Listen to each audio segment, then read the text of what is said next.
Last week, officials of the Lagos State Ministry of Environment uncovered 86 partitioned apartments, complete with tenants, under the Dolphin Bridge here in the heart of the plushy Ikoyi quarters of the state. Several arrests were made, and the officials had gone on to demolish the offensive structures. But is anyone being held responsible?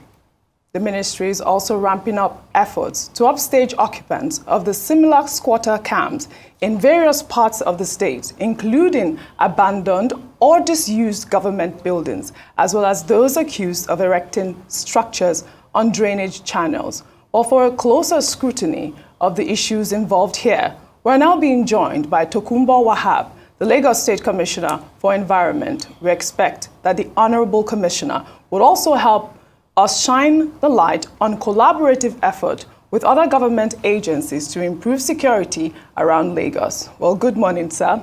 It's a great pleasure to have you on the morning show. Thank you for having me. Very much for joining us. I mean, this is about the second time we've had you on our Sunday morning show. The last time you were here, I mean, we called you the Demolition Man. Yeah. we did call you the Demolition Man. I mean, it's a subject that we are going to engage you on later on the program. I mean, demolition of Mende is on social media right now. It's on the front burner. But let's deal with the issue as I have highlighted in my introduction. Last week, high officials arrested and demolished 86 rooms under the, I believe it's the Osborne Bridge in Ikoyi. Would like to know, I mean, we just really want to know what really happened. How come people were able to, construct rooms under the bridge without the authorities knowing? And how long were they there? I understand that it's, some sort of criminal ring involved. Even a policeman was involved as well. Please walk us through that whole process.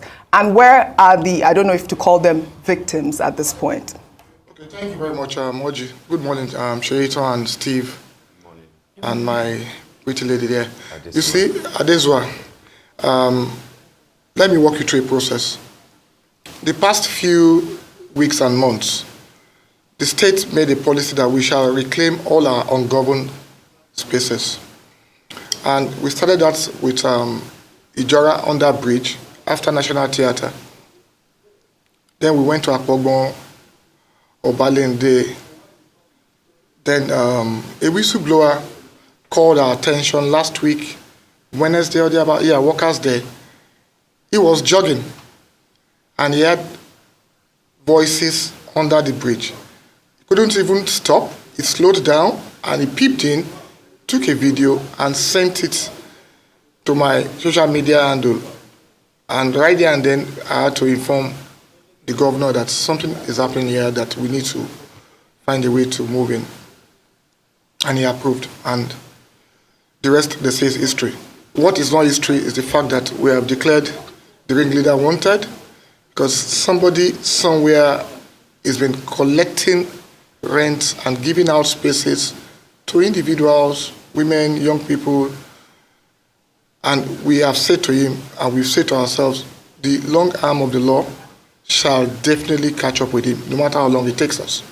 That's for that. Now, what are we also doing? We're also trying to put these spaces to functional usage. We have an agency called Last Park, headed by Mrs. Popola. The role of that agency is to put these ungoverned spaces, so to say, to proper use for the citizens. The one at Ijora, the design had been approved, and the CSR by a Lagosian who believes we can turn it into a football pitch and have some other games in there. Obalende has been taken up by one of the biggest telecoms entity in the country, MTN, with the design already in the works. The same thing we're going to do for Akpobo under the bridge and down Dolphin. So what we are trying to say to our citizens is don't be vulnerable, no matter how desperate you are. If you have the means to pay 250,000 for a ranch shackle under the bridge space, you don't have to be in Ikoyi. You don't have to say to yourself, where do you live? I live in Ikoyi. That is not Ikoyi. You can go and live outside the island, or where you can pay for a rent for a decent accommodation. So that is where we are with respect to the operation at under the bridge of Dolphin. We were even there yesterday, and it was very emotional. We met 3 little kids. I had to talk to them. And I've said to my colleague in the Ministry of Youth and Social Development, take them up, take them to our homes, and I will be personally responsible for them from now till they are able to go to university and graduate. That for me is about the path and the way to go for us as a state. So that's where we are. Oh, you didn't answer my question. So is it just the children that you have put under your care? I asked, where are the tenants at this point? I mean, we are profiling each and every one of them. I'm not the one that will perform that duty. The agency under which they were arrested is profiling them. So with the profiling, they are going to remove those that are innocently there, while the criminal elements in court or suspects will be taken to court by tomorrow, Monday, to face the magistrate. All right, Tokunbo. It's good to have you, but I'm not going to, this time around, join Oji in calling you the demolition man. I'll prefer to call you the enforcer. All right. My question will be to ask what many people are asking in town, that in all these that you're doing for the Lagos State government, two key things are important. One, does it not look like you are combining the role of the Physical Planning Commissioner or the Physical Planning Ministry? Because every time that you go out, it looks like what you're doing as the helmsman in charge of the environment is to bring structures down. A lot of people would think that, isn't that supposed to be the job of the physical planning? And then more importantly will be the human face, to all this. I know that you've also served a 48-hour quit notice to squatters under Ikoyi Towers. And people are saying that when you do that 24 hours, 48 hours, how fair, no matter how bad the situation might be, how fair is this? And of course, that will ultimately lead me. I know that Shaitan is eager to ask that question. Will also lead me to what happened yesterday in Mende, Maryland. I was touched when I saw the crying lady, who I happen to know, Isabella Adedeji. Tokunbo, please hold on a bit. We really have to show something on the Mende demolition before we go on. How come without a notice you come and demolish a property? That is very, very wrong. It's very wrong. No notice, no marking, nothing. It is wrong. I mean, if this is a government that cares, they shouldn't have done this. They shouldn't wait. Even the commissioner also confirmed that we were still engaging. And there was nothing that will be done until we finish the engagement. Why did they go ahead? And the commissioner was trying to stop them from bringing down that wall. Why did they still go ahead to do it? The Lagos State government has come to carry out demolition works. I'll call it demolition works because it is not a lawful demolition of structures. A lawful demolition of structures will only take place when there is a contravention of any of the substantive provisions of the law and when a developer did not obtain the requisite approvals prior to the development of the structures. The Lagos State, they just came with their caterpillar to demolish without demolition notice. And I've been giving them, I went to in 2 years ago, when they came for this demolition, that they want to do this canal, I went to their office at Alausa. I gave them my approval and the paper that I have. They told me it's not going to have any fence. They've seen it when I'm doing it. They come and visit all the time. They didn't talk about drainage permit. So they never come. I finished the house like December of this year. On the Tuesday, the next day, which is on the 16th of April, they demolished all the house. It's a brand new house. I just built it. Never did I think that today will happen. A day where the government turned its back on us and deafened the ears. I was literally begging the commissioner that even if you are going to take this place down, give us time.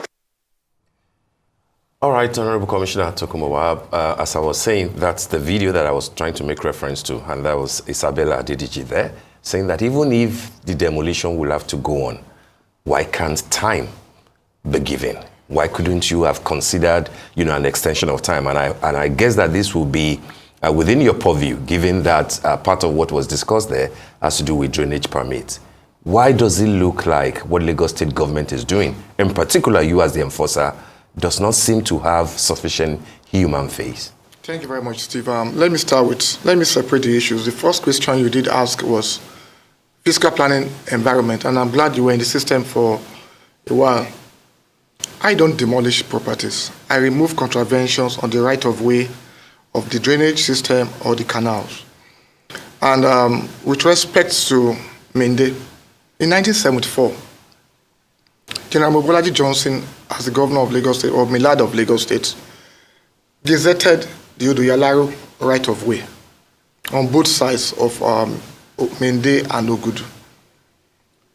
In 2021, my predecessor in office, Honorable Mr. Tunji Bello, served them a notice, and they had engagements that ran into months and years.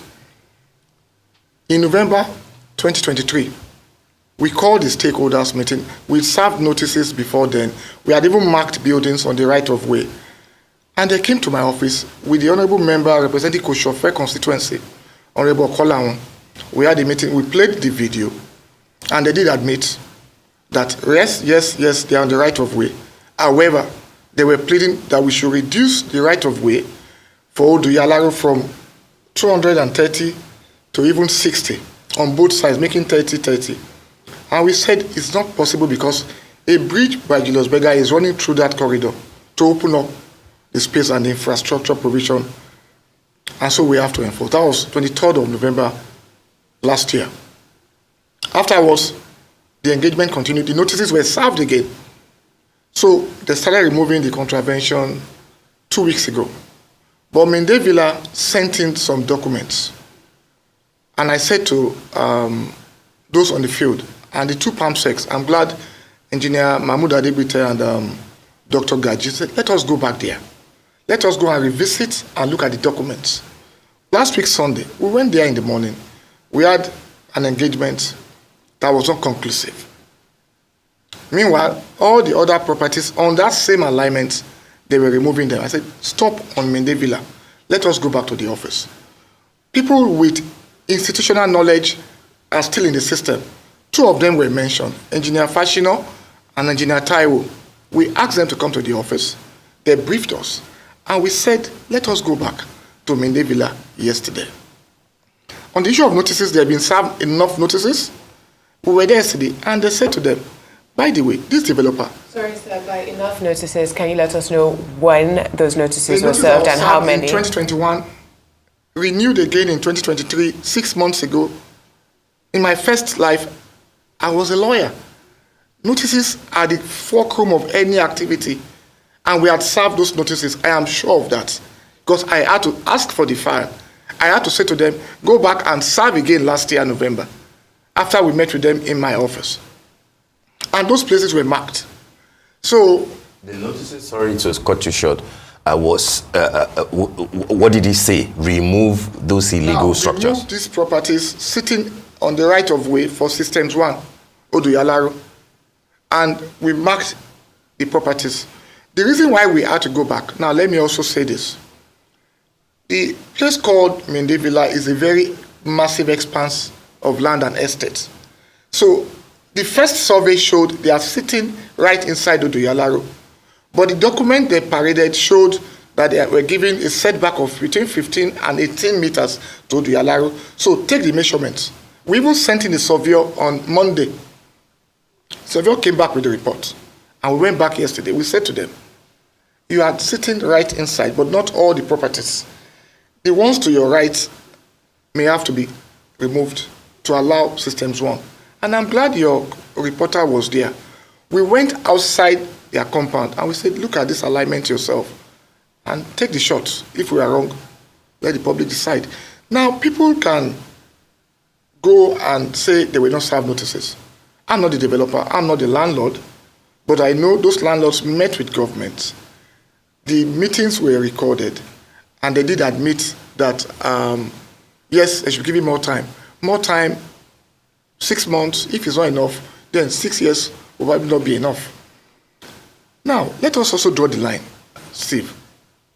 The difference between the developed country and the developing country and underdeveloped country is the enforcement of laws and orders, not the poetry of your vision or the prose which you speak about them. It's about you being able to enforce your laws, enforce your regulations, and let there be consequences for actions. Nigerians are brazen. Developers are brazen, both the rich and the poor. Else, how will you go build on the channel, a main channel that can flood the whole of the mainland, and you are still grandstanding with documents from government file? How did you come about it? In a good climb, that man should be asked questions. Let us even leave the government be asked questions about those documents. You are asking me. I'm asking the same lawyer. I asked him yesterday, and he bolted. I said, how did you come about official documents from government files marked confidential? It shows something is not adding up somewhere. Mr. Wahab, there seems to be some sort of conversation lost in translation here, because you are saying the last notice was served back in November 2023, yes, and you heard the residents there, and our reporter was there, saying that they did not receive any notice. I mean, this story has actually gone viral. Notice, Oji, how come the developer was engaging me? But you yourself... The past 1 month, excuse me. Sorry. Let us call a spade a spade. Right. Developer was there, the Kinduru Jaye. How come he's been engaging us with documents and correspondences for the past 1 month? You were there yesterday. I was. And the reporter also told us that you tried to stop the demolition. So why did you try to stop the demolition? Because I was still engaging them to tell them that some part of this estate will have to go. I was here last week Sunday. I came again yesterday with the whole team. Look, when you have, Steve is here, you have the best of our brains in the civil service. I can say it boldly, in the Lagos Civil Service. And they will not joke with a process that can hurt them and hurt their career. We sat down for over a week and we said, run through this process again. Let us walk back this process. We've given them enough notice for since past maybe 2.5 years. But let me now take ownership. I want to be seized of the facts. And they said, sir, this man, at this point, dredged this alignment. He didn't dispute that yesterday. But you see, let us leave the emotions. Let us leave the legalists. Let us leave the sentiment. We have a choice to make. If we want this country to be good, if we want a better society, we need to take ownership of the truth. The truth is, they were served notices. They were engaging the government. But the bosses, they want to eat their cake and have it. I went there myself. If I was mischievous, I won't be there with them. I would have given the order from the office. I said, no, I owe them a duty to explain to them that even the governor had approved that we reduce the width from 140 to 100. And that 100 must not fall on the side of Mende alone. That 40 should go to the side of Ogudu, where the government is having a scheme. That tells you we are giving up something. And at that point, it reduced the impact on the Mende Villa estate to the apartments sitting right on Odialaro and leaving the rest. So, back to your matter, or to your question, Steve. If something was gazetted in 1974, and Nigerians, be who we are developers, we have some money, we choose to believe the law will not catch up with us. The wheel of justice may be slow, but it will definitely grind to a halt someday. Somebody will ask questions. If, and I repeat, if they have a genuine claim, they have a place to ventilate that claim, and that's the court of law. The executive had done what we believe is for overriding public interest. One or two persons ought, I'll tell you, maybe yes, maybe no. But I can tell you, we've served them notices since 21, and the honorable member representing them is aware of it. We've had meetings upon meetings. Yes, Okonlawon. Yeah. We've had meetings upon meetings, but the government, the race has started. The government needs to do what they have to do. I wonder if the Ministry of Environment and Water Resources, just because of, like Oji described it, this be kind of lost in translation between the ministry, those that have come to demolish the space, and those that are living there. Maybe you could make these particular notices public so that the media can actually have access to it. But I want to bring it back to those that were found living in Ikoyi and were, following these structures discovery as well as the subsequent demolition. what measures has the Lagos State Ministry of Environment implemented to prevent similar illegal settlements from re-emerging under the bridges or in other public spaces? There's been talk about the building of rehabilitation camps for them and a process that will include registration into the state's database with the Lagos State Residents Registration Authority so that they can be accounted for. I also wonder if there are any specific policies or regulations in place to hold those responsible for constructing these unauthorized structures accountable, and if so, how does your ministry plan to enforce them? Thank you, Sheito. To start with, the steps we've taken so far is we've ramped up the capacity of our LAJES, that's our enforcement unit. So they have to start pinning down officers in air or at every point where we have ungoverned spaces. That's very critical. And then we are relying on the citizens to take ownership and trust the government to do the right thing. In the sense that when you whistle blow, the government takes steps and to take action. So that is what we're doing in the interim. Now, with respect to those persons that have no business to be where they are staying, Shaitan, we have squatters all over the world, from Los Angeles to the United Kingdom to Atlanta to New York. The difference is that the state can account for you. The state can say, okay, this person is squatting or is here doing this, and they can make plans for you for the future.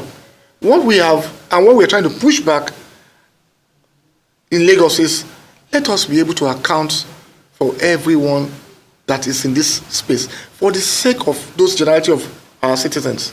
If you come in and you stay under the bridge, how do we plan for your education, for your health? How do we even plan for our own infrastructure to take care of you? So let them come in. Let us account for them. Let them have a LASRA card. The LASRA card will tell us where you can be traced. And that is what we are trying to say. If you are under the bridge, nobody can make plans for you. Nobody can build schools to accommodate those kids you are giving birth to under the bridge. It's not a sin to be poor or to stay under the bridge, but let the state be able to account for you. It's in accounting for you that we can make plans, and that's why we have LASRA. Okay, thank you, sir. So, Honourable Commissioner, I want to ask if it's fair to say that every individual, regardless of their housing situation, deserves to be treated with dignity and respect, and that even homeless individuals are human beings with inherent worth and rights. So, what do you have to say to your critics that the Lagos State government does not treat the most vulnerable segments of our populations with dignity and respect, and that instead of tackling systemic problems like poverty, like, our transport problems, which is why people are purposely living under the bridge instead of in a further place, that instead of tackling systemic problems, the government is instead focusing on battering its less fortunate segments of society? What do you have to say to those critics? Thank you, Adeswa. The truth is, no matter what the state does, no matter what the government does globally, there's a bit of mistrust between governments and the citizens. It's a global thing. But my own response to this is, we're not battering them. All we are saying is, you can't say you're staying under the bridge and you want us to account for you. It's not habitable at all. Like I told Sheito, if you want to stay in Lagos, go and get a LASRA registration platform. Get registered. Let us be able to make plans for you. I will tell you a true life story. Some weeks back, a vehicle broke down on Ozumba by the way, close to law school. And the young man in the vehicle was seeking help. But what did he get? People came out from under that Ozumba by the way, Muyokonla bridge. And they mobbed the guy, robbed him of his valuables, injured him. The guy almost lost his life. What do you say to that kind of a guy? Because persons that had no business to stay under that law school Ozumba by the way bridge were staying there, seeking refuge there. Now, if they had been registered under LASRA, we can say some persons are staying around here. Let us go and track them. So for me, it's not about battering people that are underprivileged. No, that's not the whole of government. We can't do that. It's about let them take ownership, let them be responsive and responsible, and let the government on its own part play its role. Lagos is just a victim of its own development. People come in daily to stay in Lagos. Is Lagos the victim or is it Lagosians? Lagos is a victim as a state. Our prosperity has made us a victim as Lagos. And that's why people coming from all over the country is good. Like my parents say, but you have to come in to be responsible. You can't come in to be partaking in criminal activities, to be hurting people on the streets. People that stay around Jakonde, Lekki, Lason, ask them what they were going through for months and for years until we had to clean up the shanties. Let us speak the truth to one another. If you want this state to grow, you must enforce laws. Yes, enforce them with a human face, or it becomes an Obesian state where life becomes nasty, brutish, and short. And that cannot be for the prosperity of a state like Lagos. All right, Tokunbo, we really have to go, but before we let you go, very, very quickly, the message on your cap, Ekolelei, conveys a hidden meaning. This is Lagos, it means. The meaning in your cap that you are conveying to people, how do you as Mr. Enforcer reassure Lagosians, particularly those who might not have the same type of name that you and I have, that they are not being targeted and that Lagos is not unfeeling to people like that? What do you have to say in Steve, just in 10 seconds? I have said this severally. I know no religion, I know no tribe, I know no creed. I know Lagos that is welcoming to everybody, that is hospitable. This cap says to you, this is Lagos. Take care of Lagos. Lagos will respond positively towards you. And that is why Greater Lagos is rising. And I'm going to thank the governor and the deputy, not to interfere it. I'm going to thank my PAMSEC, Gaji and Adigbite, and the old gamut of the civil service structure. It's not about Tokunbo Wahab. I will thank Engineer Awe, thank Jola Osho, thank Ajadi, thank Dr. Sanut, thank Adeoya, thank Adibade Geshin, thank Ajayi, thank Mrs. Popola, thank Adefemi. I'm going to thank, who else is there? Major Cole of Kai. I'm going to keep thanking, even the clerk in my office, Mr. Tinumbu. I'll keep thanking them because they are the ones that are running the system. All I've just done is let them fly on the wings that the law had provided for them. And then me, I'm just the captain of that ship. All right. Commissioner Tokunbo Wahab, we would also like to thank you very much for joining us on the morning show and for the good work that your ministry is doing right now. And, keep engaging Lagosians on updates. We really do appreciate all your efforts. Thank you very much indeed. Thank you.